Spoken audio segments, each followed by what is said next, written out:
Welcome back to Autodesk Digital Builder Podcast. I am your host, Eric Thomas. Today on Digital Builder, I'm sitting down with Jack Becker, the principal and co-founder of BLDUS, and Andrew Linn, also principal and co-founder of BLDUS. He's also a professor at Virginia Tech.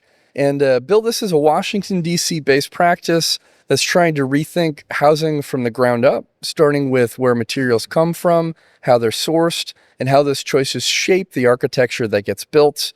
Today, we'll get into their farm-to-shelter mindset, what feels off about housing today, and how their clients get very hands-on in the process, and why being a small team can be a big advantage in the scope of work that they do. So, gentlemen, with that aside, how are you both feeling today? Feeling good. Good to be here, Eric. I have to agree. I mean, looking off to my immediate right, we are in the absolutely stunning National Building Museum.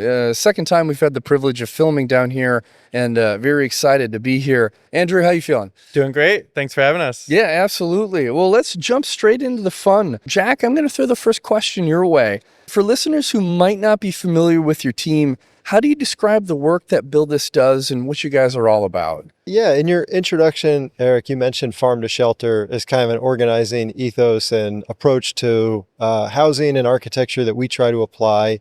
And it's more or less changing the conversation from synthetic and more or less commodity-based architecture to an architecture that is predicated on natural, organic, and hopefully local materials wherever possible, drawing inspiration from some of the movements in the culinary space, farm to table, which is pretty well known at this point in our country and abroad, as an approach to food and cuisine that takes seriously local ingredients, not building materials, but ingredients that go into food. And we try to apply something similar with the built environment.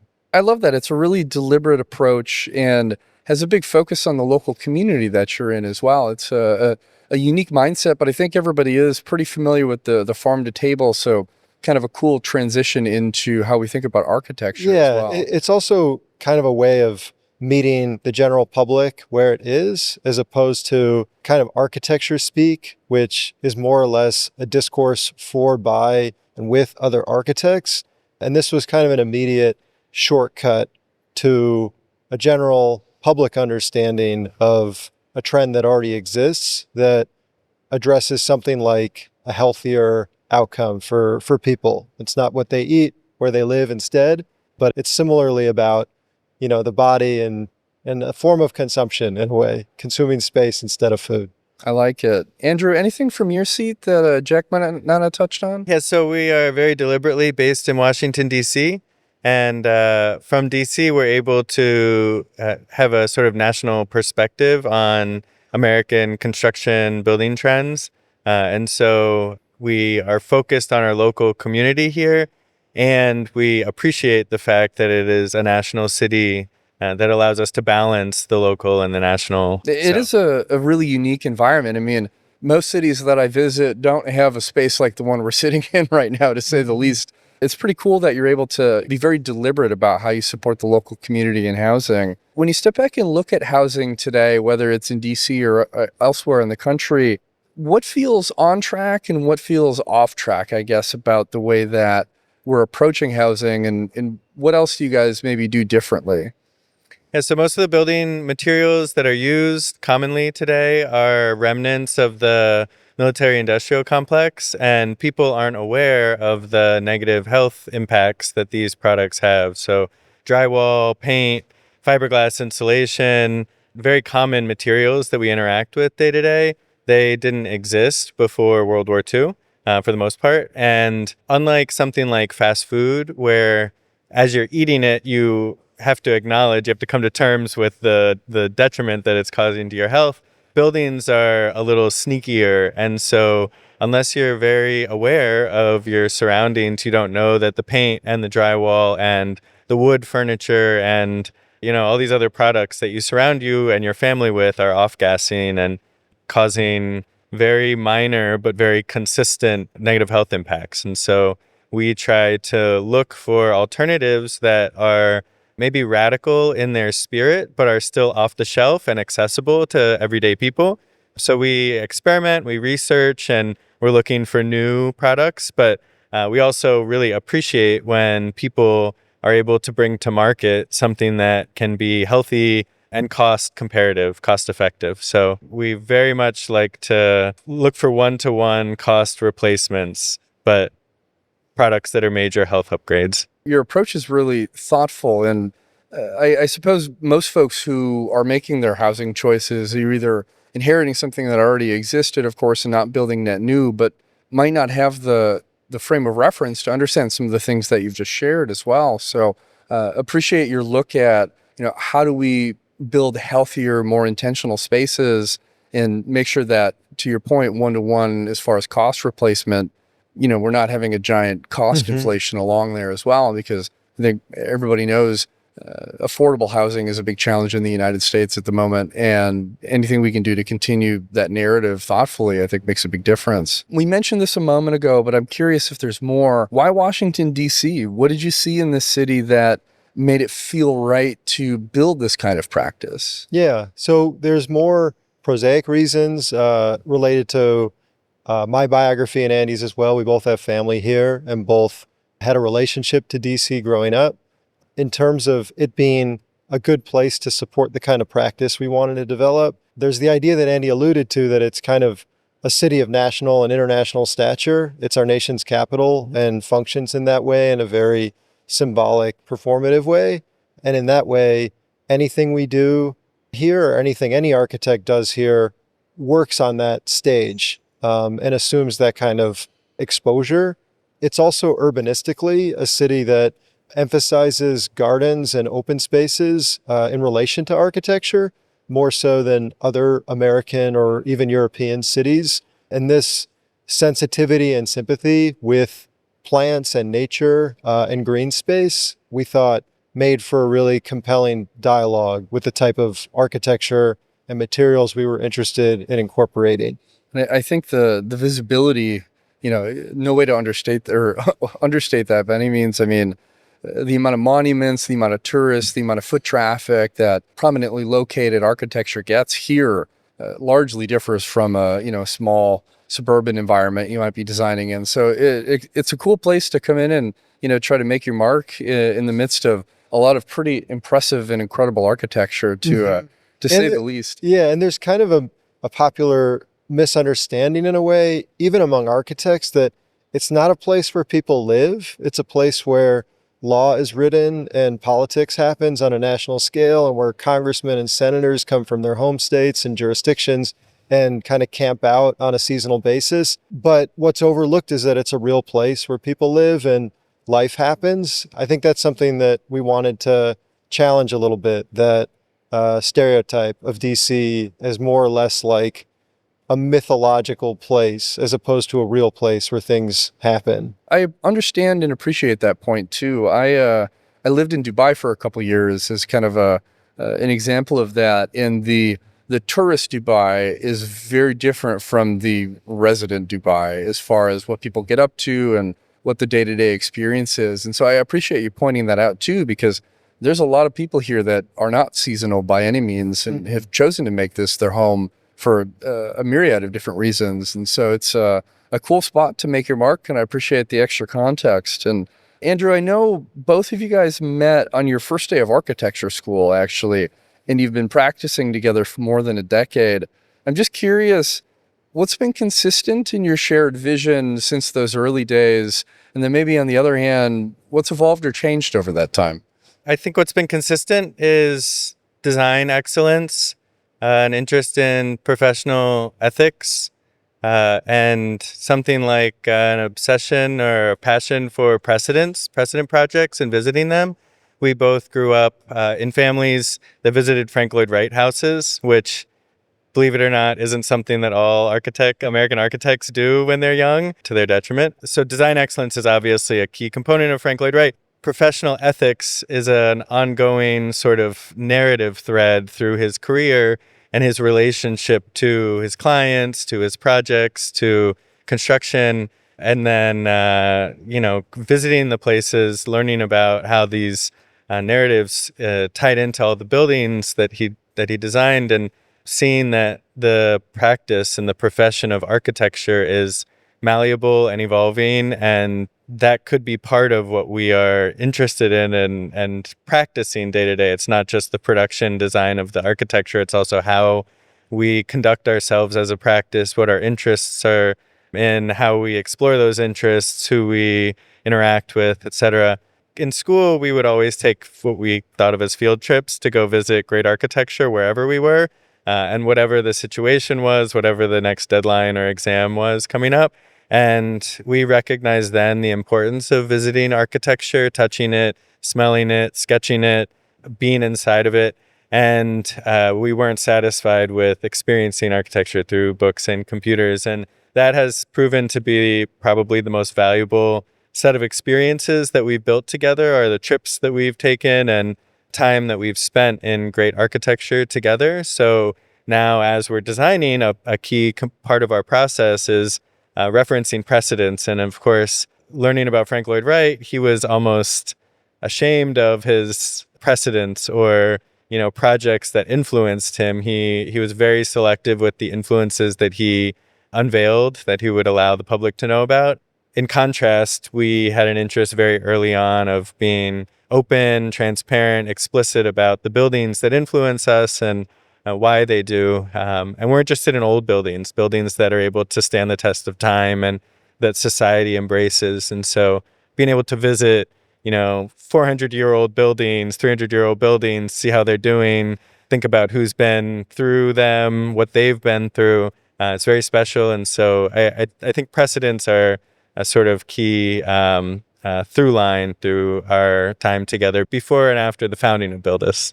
I love the intention of that transparency, though, and like just thinking about the folks that have spent time in facilities like this.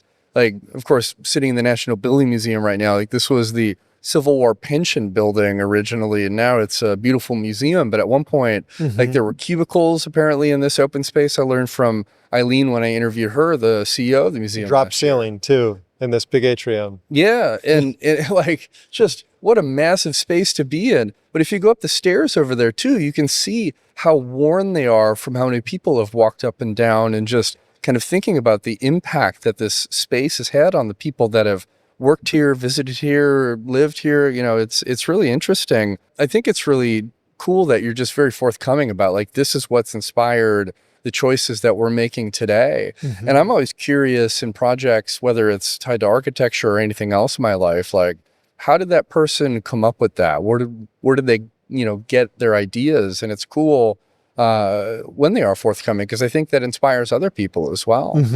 I think it's good to share notes, and I think it's good to acknowledge that there's no, monopoly on great durable ideas, and there's something to be said for a certain commons of good ideas. And like there's a fixation on uniqueness and individuality in architecture. And to that end, Frank Lloyd Wright and other practitioners will tend to kind of hide their tracks in terms of the forerunners to their work. We see no such obligation to create the impression or the illusion that we make unique and entirely individualized solutions that are hyper-specific and hyper idiosyncratic. And there's something like powerful about a certain balance between the generic and the specific that allows buildings to endure. Like you're referencing, this building has had so many different eras of use, and it's adapted to those eras with a lot of elegance, in part because it's both very specific, but has a certain like general attitude to space and robustness and generosity we take to heart in our work in different ways. Tradition. Otherwise known as tradition. Yeah. Wouldn't say we're traditionalists, but we have a great sympathy for tradition. I like it. And I wish this were my office and I could come hang out here more often, because I think just being in a space like this is inspiring in its own merit. It's a pretty cool approach that you guys have. I appreciate the context. So Jack, I'm curious to know more about material selection for a project as well. So when you are going out and doing that, what questions are you asking your clients, and how's your approach to material selection influence the way that you actually design? Yeah, there's definitely a strong kind of symbiosis between the development of a project and the materials that we, have come to determine are appropriate or compelling for that project. In terms of the dialogue with the client and getting to that conclusion, there's certain things that often a client will come to the project with, certain ideas, certain, for lack of a better word, Pinterest board of ideas and imagery that they respond to. But there's also kind of a parallel narrative that's happening with our investigation of the site and the context that the project exists in. And so the work is ultimately kind of a mediation of the two, what we think is best for the site and the immediate context, and then what resonates with the client in more of an aesthetic and kind of long-term sense of how they see themselves living in this place. But we like to think of our projects as both an expression and validation of clients and their desires and their lifestyle, but also the long-term interests of the site and the community the building exists within. And this kind of gets at some of Andy's comments about precedent and old architecture. By the time we're visiting these buildings, they've outworn their original, client user 3, 4, 5, 6, 7 generations. And at that point, the custodian and steward of these buildings are at such a remove from that original client relationship. So ideally, we want to outlive the specific desires of the initial client, but not ignore them either. So try to find a way to both meet and transcend the expectations and desires of that client. And we see that through responding to the site, responding to the local kind of industries around the site that may or may not be able to furnish the project with local materials and high quality, labor and things of that nature. How many of your clients have a baked thought process that influences that material selection? And how often are you kind of showing up from scratch and saying, well, what do you think of this? Because I've looked at some of the houses and the structures your team has designed, and absolutely beautiful projects and a lot of very unique material choices and design choices in there as well. Like, how much of that is influenced from what they bring to you at the onset, and how much of that is a discussion that you guys influence based on your own perspectives and knowledge? It's usually somewhere in between, and it is always variable kind of thing.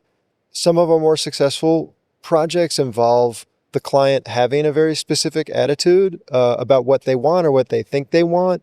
And it's almost like a grain of sand in an oyster shell or something, where there's a certain kind of friction that exists that I think can facilitate a strong response in architecture. And I think without some level of friction where the client is more or less giving the architect carte blanche to, which isn't necessarily a bad thing, that can be liberating sometimes, but we also excel in response to constraints. There will always be constraints, to be clear. Of course. But yeah, I think clients with a strong point of view who've found us and come to us because there's something in our approach to architecture and our methodology that they respond to, I think we value more than kind of blank slate, do what you want, come to us when it's done, which is obviously never going to happen, but I don't think we would desire that type of condition either.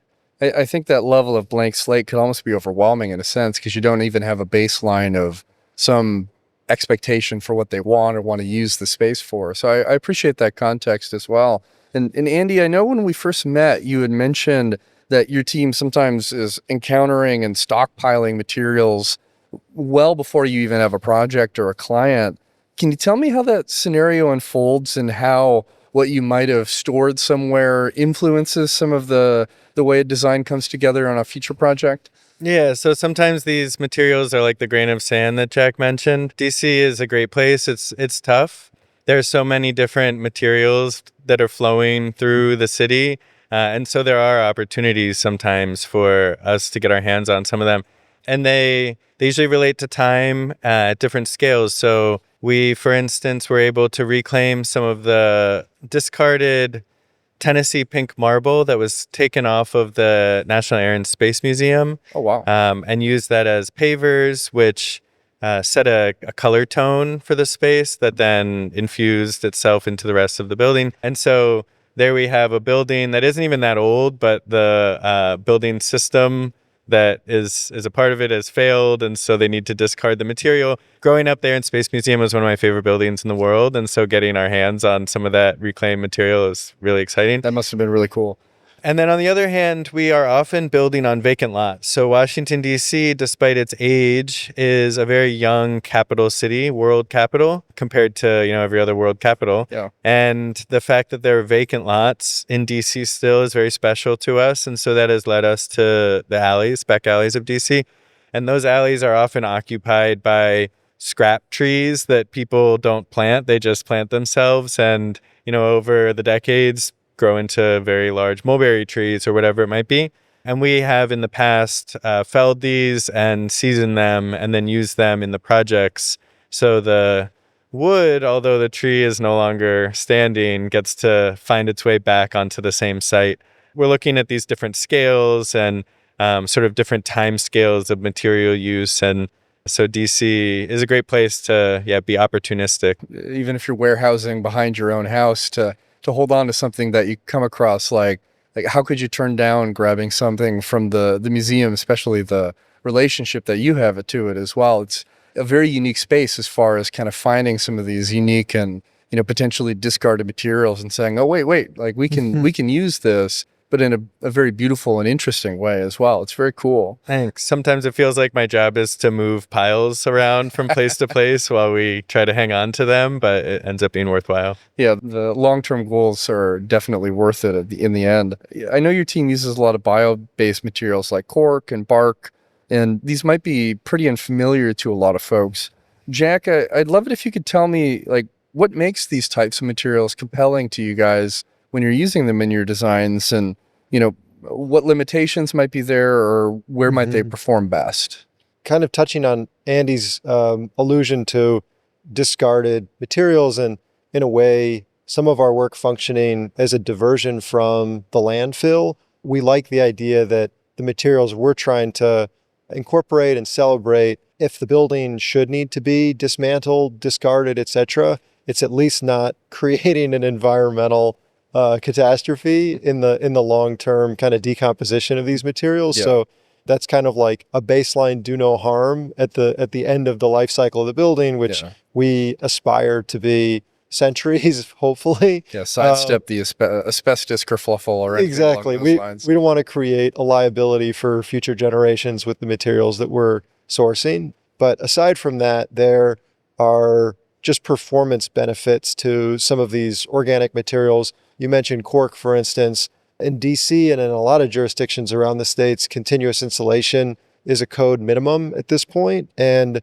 you can either achieve that with more commercial standardized products like versions of styrofoam and plastic and foams that no one wants to look at, so gets covered up with brick or cement board or something like that. Cork provides continuous insulation, but is also rated for exterior exposure. So it's kind of like that one-to-one replacement that Andy was describing, where there's a match in performance, but there isn't an increase in cost, and it's better for the environment. So it's kind of a no-brainer for us. But in terms of the buildings that we've incorporated these materials in, we do pay a certain level of attention, as we should as architects, to how they're protected. In most installations, we endeavor to incorporate eaves, overhangs of various kinds over the facades, and pay very close attention to how the building sits in the ground, how its foundation comes up out of the earth.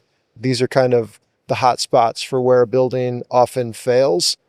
We think that these materials are wonderful and beautiful and can be highly durable, but we also, advocate for protecting them with architecture, with more or less time-tested traditional architectural features like overhangs, eaves, versions of a cornice, like things that are sometimes dirty words in the kind of idiom of contemporary architecture or modernist architecture. These are kind of often missing ingredients in an architecture that's more about abstract space and composition. When it gets into real organic materials that have a life to them and age and change over time, considerations of protection by way of these architectural features, I think, becomes a necessity. Are there any common misconceptions that you guys come across when you're proposing using some of these materials, or anything that you wish you hear and you could just do away with as far as perception? That they're difficult to build with. That's for sure. So they are often easier to build with, and they're healthier to build with because when you're creating waste, it's not poisoning you. And so we usually see eye to eye with the client, whether that be a homeowner or a developer, because they're going to take ownership of the building. They're going to try to sell it. They're in charge of, construction, things like that. When we're talking to contractors, they are often less keen on using new materials. They aren't getting a commission off of materials that we're sourcing directly from a supplier. They're having to read the instructions and think about how things are put together and explain processes to their teams that they typically don't have to discuss. But end of the day, these materials are easy to work with. We've worked with them ourselves. And so when we find builders who are excited to learn about new products and new systems, they're very happy with these. They're happy with the way that they function, with the way they're installed, with the way they perform. The client is excited about the materials because of the health aspect, the homeowners. The developers are excited because there's time and sometimes cost savings. And then if we can get a contractor excited because they can learn new things, then we have a whole team that's excited to use the materials. DC has a very progressive municipality building department. And so they encourage us to use new materials, to use new systems, prefabricated methods, all kinds of things. They are very open. So the hangups are money and interested contractors. And when we find both of them, we're able to make healthy architecture. I appreciate the context there, and it's good to hear that the municipality is open to some of these choices as well, because I could see you rolling into a more traditional community who aren't open to that, and you could get some pushback despite the fact that the materials either are as good or better depending on context. So it's a really cool approach that you guys are applying, and I think when you get the right team in place, I'm sure it's a fun collaborative process across the board.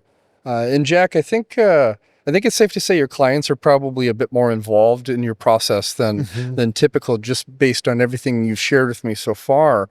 I'd be curious to understand, does that change the process when they're really actively participating alongside you every step of the way? Like, what is that relationship like? As I mentioned earlier, every project, every client relationship is different, but to the extent that our typical client has more of a hands-on involvement and more of a curiosity about the nuts and bolts of architecture, I think it's caused us to approach projects with maybe fresher eyes than we would otherwise, because there is this kind of feedback and friction coming from the client of, oh, have you looked into this? Have you researched this? And I think that's kind of the double-edged sword of contemporary practice, is that whereas, and I'm sure romanticizing this, but whereas historically architects were kind of like the magicians of imagery and projecting into the future with drawings, and how did they do that? How did they think of something in the future that doesn't exist? Today, the general population, I think, has more tools than were available historically, and so will come to you, for better or for worse, with highly developed visual expectations and research about the methods of implementation. So just recently, several clients have started using versions of AI visualization platforms that depict different scenarios for how a certain part of the building could materialize. And that would have been kind of insane to encounter even a decade ago.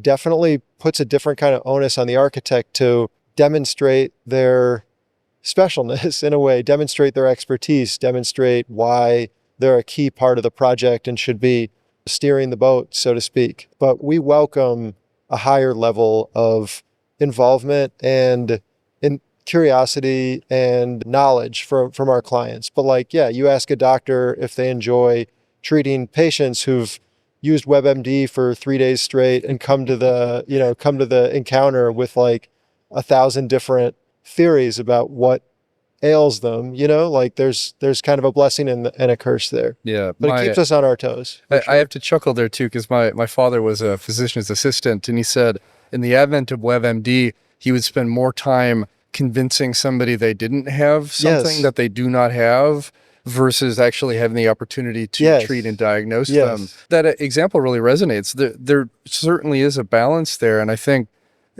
folks being empowered with knowledge and information is incredibly important, but there is also a time and a place in some contexts. And I just know that my father was very frustrated in those moments because he really just wanted to spend the time like more effectively practicing medicine and helping somebody versus telling them that they didn't have some particular ailment. Andrew, I know earlier you mentioned, BLDUS is a pretty scrappy, very talented and hands-on team. We're kind of getting into the weeds here a little bit. I'm curious, do you feel like your size gives you an advantage, especially when you look at some of the larger firms in DC? Like what does that impact the relationships you have?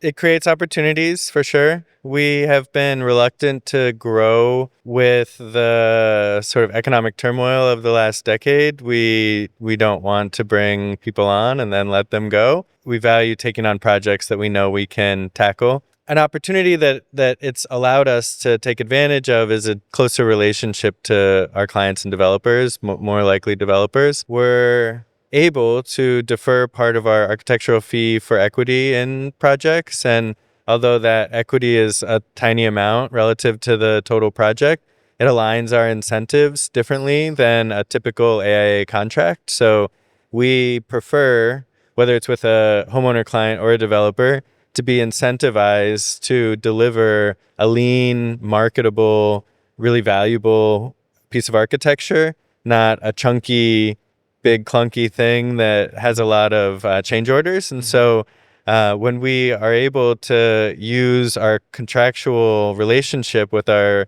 clients to align those incentives, it really sets the project in the right direction. They know that we want what they want. And it also allows us to take more liberties in suggesting these alternative materials and systems. They know that we have a stake in the final life of the project. And so when we suggest something like cork, and they may be a little apprehensive because their experience with cork is that it crumbles, and we tell them that expanded cork panels that are made for exterior insulation are very durable and can stand the test of time, they're more willing to believe us when we have our incentives aligned. So that's certainly part of it. Part of it is the scrappiness and being able to find materials, being able to participate in the construction processes. We've looked into and considered becoming more design build, and we're reluctant to do that as well because we don't want to have to sort of feed our workers and their families and take on projects that may be misaligned with our values because we just need the money. So we do what we can to limit our reliance on an income, although we still need an income, but allow us to focus more on research and values and alignment and things like that. I guess on the other hand, are there any downsides that you guys have to navigate along the way? We are looking to expand into different scales of projects and typologies of projects. And in the US, without previous experience in some scales and typologies, we have experienced difficulties in getting into them. And so we've been looking for partnerships with more experienced, larger offices that may have that track record that we are missing at this point. It's allowed us to take advantage of exciting opportunities, but we've had trouble finding the sort of conventional growth hand and footholds that standard 20 to 40 person offices may use to keep the office moving and keep the ideas flowing. That doesn't surprise me. I mean, I was a proposal manager for years and years, and I've definitely had moments in my career where the company was pursuing everything just to pursue it. And as the proposal manager who really clearly walks through the requirements, I could always sit down and go, we don't meet any of these. Like, we're not going to win this project. And it hurts a little bit to spend all the time to respond to a proposal when you don't think you will. But your point about the partnerships, that's when we jumped into JVs and such and went, okay, like how do we unify to bring our experience? And I think what your team does is so unique and interesting. There's a tremendous opportunity for a more traditional firm who's like, we've built 140 unit offices. Let's do something unique and interesting. So I'm hopeful that you guys can lock that down, because it'd be cool to see what you're able to do at that different scale. But I appreciate your candor and transparency with that challenge as well. And Jack, I'm also kind of curious, if you look maybe 10 to 20 years from now, what do you hope changes the most about how we design and build either in the US or elsewhere? And what do you hope doesn't change on the other side of that? Yeah, I think I'm going to try to dovetail into this question, which is something that came to mind when you guys were talking about the pros and cons of having a small, scrappy firm. And Andy was talking about the difficulties of kind of reeling in tunas when you don't have a track record of working as a small firm on large institutional types of projects, typologies. And it has everything to do with risk and perceived risk on the part of the would-be client and working with a young firm that tends to prioritize a certain level of experimentation in addition to being a small firm. So there's kind of like doubling down on risk. And I think what's missing in contemporary architecture that I hope changes is kind of a reconceptualization of risk.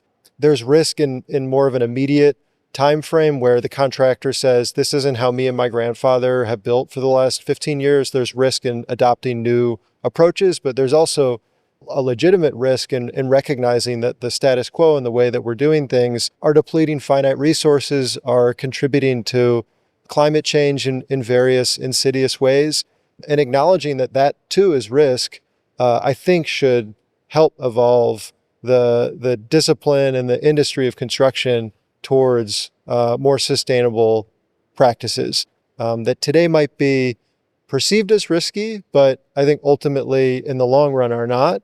And a lot of what we're advocating for is more or less restoring a certain level of common sense that prevailed before World War II. I mean, that's a little bit of an arbitrary historical inflection point, but in other ways it's not. A lot of what Andy referred to as the military-industrial complex kit of parts more or less became ubiquitous in the aftermath of World War II because there was so much capacity for spitting out these kind of product types, foams and gypsums and latex and versions of plastics, more or less. We would like to see the discipline or the built environment and its ways of doing things in the next 15 years kind of revive or restore a lot of the common sense that existed before the very, very quick and violent adoption of all of these synthetics. I appreciate the baseline. Alongside that, is there anything that you don't want to change? I don't want the role of, I mean, this is for self-interested reasons, perhaps, but I would like to think, and I would like that the role of the architect doesn't entirely fade to the background, if not vanish altogether. I was alluding to the kind of tools and expertise that clients bring to the table now with versions of AI generated imagery and very quick at their fingertips research, product research, both of which had been kind of the domain of the architect. And I would hope that in 15 years, the domain and kind of realm of expertise that architects bring to the picture hasn't entirely vanished or been subsumed by the general knowledge of the client, or the general public becomes under the impression that they know what they don't know. Yeah. I hope that doesn't change, that there's some level of respect accorded to the architect, some level of confidence in their authority or jurisdiction over matters of design. Yeah. I would hope that isn't entirely democratized. Maybe that's the wrong word, but I would hope that it isn't diffused to the general public to the extent that architects are no longer valued or incorporated into these projects. I think there's a certain amount of passion that you can't replicate through technology that, both of you really showcase in the choices your firm makes and the way that you approach design. And I don't think technology is necessarily going to replicate that. So I would agree, because there's a certain level of humanity in especially a lot of the projects that your team undertakes that I don't think a computer is necessarily going to introduce. So it's an interesting moment, I think, for all of our professions in this broader AECO tech evolution. But I'm encouraged, I guess, by points like yours as far as the importance of keeping yourselves in the equation, whether it's for a selfish reason or otherwise. Annie, I know as somebody who both practices and teaches, what are you seeing in students today that has you really optimistic about the future of architecture specifically? young architects see our work differently than the older generation. It's funny being recognized by the older generation for our work. They view our work as progressive. And on the other hand, the younger generation really just sees what we're doing as best practices. And we love that. We would love for them to all sort of approach materiality with similar values in mind, but with their own identity and passion and context and clients and place and all these things. And so the fact that they consider health and the health of the occupants, the health of the people who are making the materials, the health of the people who have to dismantle the building in the future, the fact that those are all integral, obvious considerations for the younger generation just feels like a massive shift away from the values and goals of the older generation. So in that sense, I'm definitely reassured.